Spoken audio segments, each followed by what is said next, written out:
National headlines, the latest from the international press. I'm joined by Florence Fumino. Hi, we're going to look, of course, talk a great deal, as is the press, about Mali, Florence. That's right. We're going to start by looking at an article in Le Figaro, the French newspaper. It's called The Puzzle of External Intervention, because the international community is wondering, what can it do now that the country is cut in two? And it seems like an international military option seems unlikely. A lot of countries, including France and the US, have said that they don't want to intervene directly. So it seems like the group that could have a shot at a legitimate military intervention would be the Economic Community of West African States, ECOWAS. Now, Thursday, the heads of West African militaries met in Abidjan to come up with a plan to possibly intervene. But the article in Le Figaro points out that the military force, ECOWAS's military force, the white helmets, aren't ready, they're not experienced, and even if they, this could come about, it would take a lot of time to put this in place. Now we're going to move on to another story, an interesting piece in the New York Times, Florence, about Hezbollah, the Shia Muslim militant group based in Lebanon, and how it's been reacting to events across the border in Syria. Yes, it's an interesting piece by Anne Barnard called "Loyalty to Syria Chief Could Isolate Hezbollah." So Hezbollah is a group that's based in Lebanon, but it's been very popular in Syria. But according to this article, many Syrians are upset that the group has stood by President Bashar al-Assad despite his bloody crackdown.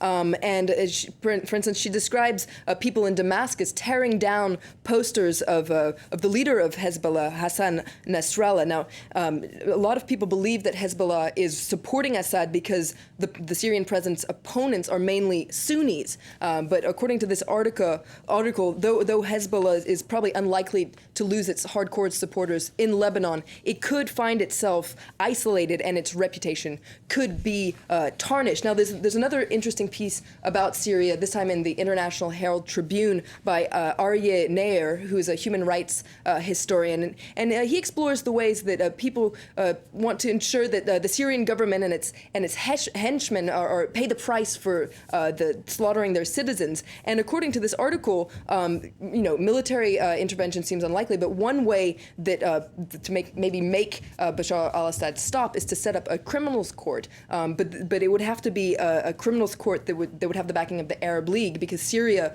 is not a party to the Treaty for the International Criminal Court. So this would be an Arab League tribunal, very much like the one that was created in Bosnia 20 years ago. Now, a lot of people didn't really have very high hopes in the tribunal at first, but it proved to be remarkably successful.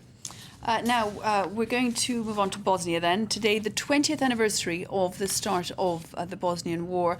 A lot of papers looking at that today. Yeah, there's a very interesting piece in The Guardian by Vesna Maric, and she explores what she calls war tourism, and she says that 20 years after the Bosnian War, Sarajevo is a very popular destination for curious travelers. And among the attractions, and I quote, she says that you can have lunch in the mountains where you overlook Sarajevo, and from there you can see where the city was shelled to cinders. You can have a picnic on the route to Srebrenica.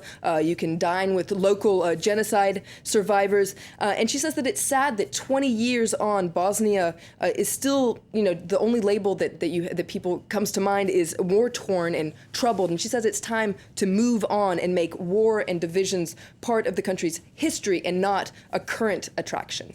Now we're going to move on to an egg shortage in Eastern Europe, which comes, of course, at a very bad time. Well, yeah, because Easter is on Sunday, and the egg shortage is due to two things. First of all, in the lead up to Easter, there's always an excess demand, but this time there's also less supply due to stricter European rules for chicken farmers. Basically, according to these EU rules, cages have to be roomier for hens, and so there are less eggs, which means that the prices have gone soaring. For instance, in Poland, the Czech Republic, and Bulgaria, eggs are twice as expensive as they were this time last year. Now, a lot of people have expressed frustration with the West's focus on animal rights. For instance, one woman said, yes, chicken deserve better living conditions, but this is too much. That's brilliant, Florence. Thanks very much indeed for all the latest on chickens and their rights. That was the International Press Review. It is 18 minutes past 9 here in Paris.